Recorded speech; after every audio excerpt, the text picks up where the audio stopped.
Hello and welcome back to Clem's Content Corner, the number one place for line of duty content on YouTube. Episode 2 just dropped on Sunday, and that means today we are going to be digging into the new developments in Line of Duty Season 6, my predictions for what is coming next, and what I thought of the second episode in general. But before I get started, I would like to say a huge thank you to everyone who has been enjoying my work, because on Monday morning I reached 1,000 subscribers, which is more than I ever expected when I first started making videos back last summer. On to the episode. AC-12 are now officially on the case, investigating suspicious activity going on with DCI Davidson and Operation Lighthouse. We got a little more insight into who Gail Vella was, seeing her reporting back catalogue tying together events from across the chronology of the series, such as the accidental killing of Kareem Ali from Season 1, with Steve's former boss Philip Osborne having since become the Chief Constable for Central Police, as well as images from the trial of Patrick Fairbank from Season 3. This was a clever way of making the late reporter immediately more significant and refreshed our memories about just how far someone like Steve has come since that fateful day in Counter-Terror. In quite a ballsy move for the BBC, Vella made reference to the connection between police and notorious television presenter Jimmy Savile. This had been previously alluded to in Season 3 with the investigation into Sandsview Boys' Home, but they pulled no punches here, talking about Savile by name. This inclusion has caused a bit of controversy, with some feeling that mentioning him at all was in poor taste, but the thoughts that Line of Duty provoke here are important ones in my opinion. I was about 16 when the Jimmy Savile scandal first started to be uncovered, and at the time I didn't really appreciate just what implications this had on some big institutions. We had seen big scandals regarding celebrities before, and typically the entertainment industry would have left those stories for the dark-humoured comedians, but with the question marks hanging over the public sector about who kept the secrets that allowed this to happen for decades, the reference to Savile seems entirely fitting for a drama focused specifically on preventing crime in public office. Back to the murder of Gail, the team learned she had been working on a podcast with content that mainstream news didn't want to report. With no sign of her notes, Steve ponders the possibility that Gail had been robbed as well as murdered, which hadn't been properly investigated at the time. Later examination of devices recovered from Vella's home appear not to have any personal data, fingerprints or DNA, suggesting that these devices could have been left in place of the ones that were taken so as to conceal any evidence of a burglary at all. This is a great piece of mystery building that now has us wondering what Gail could have uncovered that nobody else managed to find, why the OCG were so intent on keeping that podcast from ever being heard, and even more, why they didn't want the police to know it had ever existed in the first place. The elephant in the room has to be the mystery of H, which whilst hanging over from the ending of Season 5 has largely been kept on the back burner so far, with Steve saying he has given up on that idea, but that Ted won't ever let it go.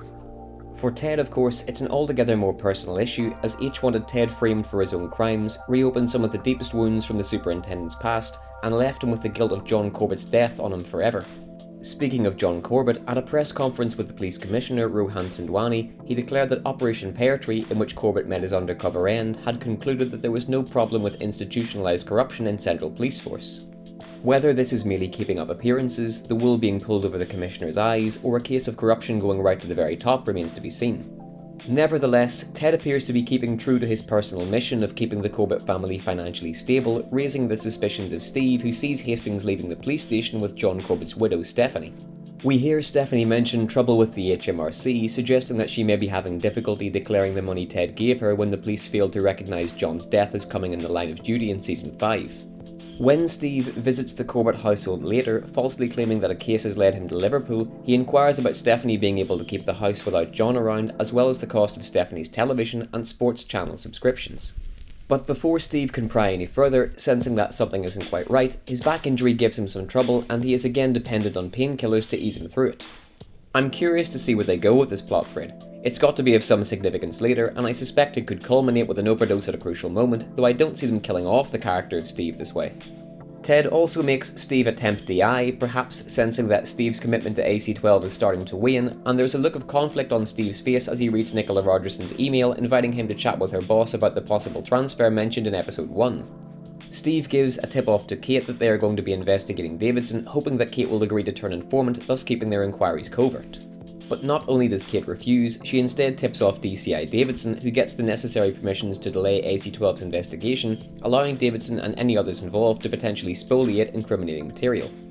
This seems to be a bit of a theme for the season. There is a delay, and by the time it is resolved, the circumstances have changed and the findings are no longer reliable. In Operation Lighthouse itself, the second suspect, Carl Banks, is found dead. The knife used to kill him has fingerprints matching the deceased Chiz Alistair Oldroyd, and little effort was used in disposing of the murder weapon. So Oldroyd's involvement seems extremely unlikely, and it would appear that both deaths were set up by the OCG to ensure the silence of both Banks and the Chiz. Joanne notices Farida spying on her as she walks to her car, and I think it was at this point she really started to suspect something was going on behind her back. When Kate tipped her off, having been given the heads up by Steve about the imminent investigation, I think Joanne came to the conclusion that it must have been Farida who had been talking to AC-12. Buckles is again presented in this gullible, out-of-his-depth light, initially annoyed with DCI Davidson that Farida has handed in a transfer request, but very easily won round to believe that having Japri off the team will be a good thing. I really hope that Buckles is bent, because if this isn't an elaborate facade, it is very concerning that somebody that stupid could rise to the rank of superintendent. Ryan Pilkington is revealed as Farida's replacement on Davidson's team, and Kate seems suspicious, having faint recollection of having seen him before. Some have been saying that Kate not recognising Ryan immediately is bad writing, but keep in mind that Ryan wasn't there when Lisa and Miroslav were busted by AC-12. The last time Kate saw Ryan was the interview in Season 1 in connection to Tony Gates and Tommy Hunter. Ryan obviously doesn't look the same as he did when he was a child, and his voice has naturally changed entirely as well.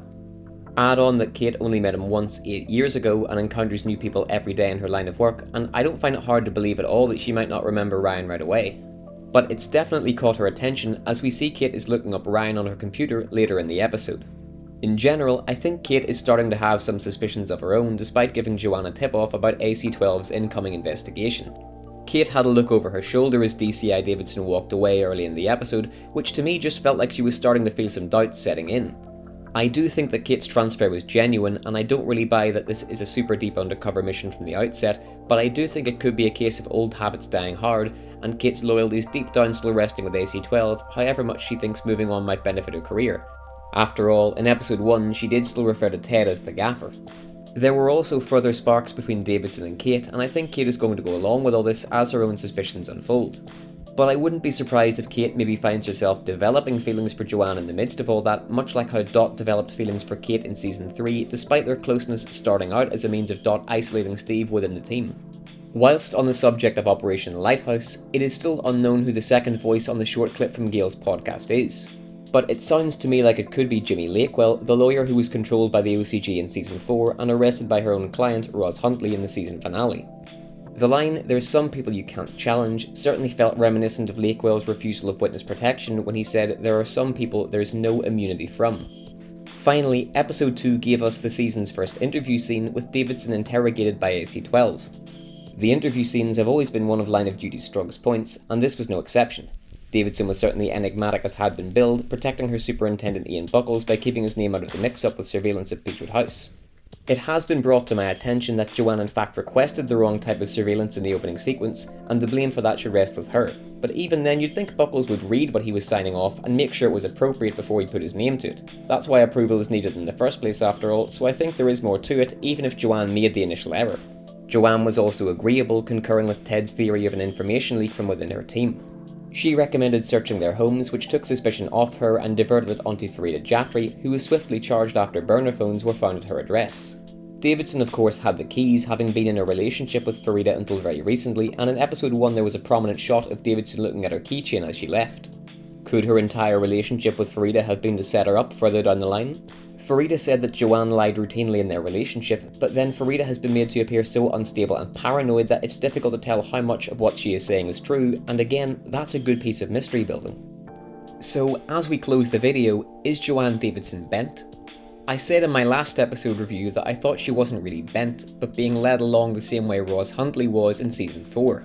But on the evidence of the ending of episode 2, picking up a new burner phone in a very shady exchange before really falling apart in her car, I've got to reassess and admit she must have come to have some connection to organised crime after all.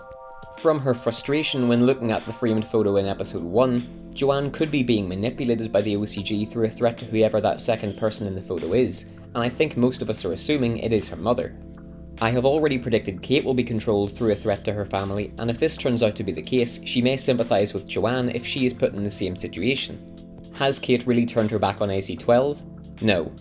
I think her transfer is legitimate and she was looking for a fresh start, but I think there's a bit of you can take the woman out of AC-12, but you can't take the AC-12 out of the woman going on, and now that she has her own suspicions about Joanne and Ryan, she is effectively a third-party undercover officer. I do still think we will see Kate manipulated into doing wrong later on though. Who is H? I'm still siding with Buckles. He's got to be at least bent, yet nothing incriminating was said to have been found during the search of his home as part of AC-12's investigation into Operation Lighthouse. That makes me think Buckles is actually smart enough to keep anything that could link him to organised crime away from his home, which would tie in with my idea that underneath his artless exterior is a very calculating villain. We're also overdue a Brummy criminal mastermind in television, so still Buckles for H as far as I can tell, but who knows for sure. In conclusion, I thought episode 2 was a stronger one than the opening episode, and even if they're holding off on the high intensity action and keeping it more on the investigative side of things for now, I will say that there has still been some perplexing misdirection and mystery building, which has always been the backbone of the show. It's the thorough police interviews which have been Line of Duty's hallmark since season 1, and even if the shootouts and chase scenes are cool, the characters drive the plot, and I'm content to wait a little longer for Jed to get to the more heart-pounding stuff, and we can decide whether or not that paid off come the end of the season. So that's a wrap. Comment your thoughts on episode 2 below, don't forget to like and subscribe, ring that notification bell if you want to be part of my best team, and most importantly, have a great day.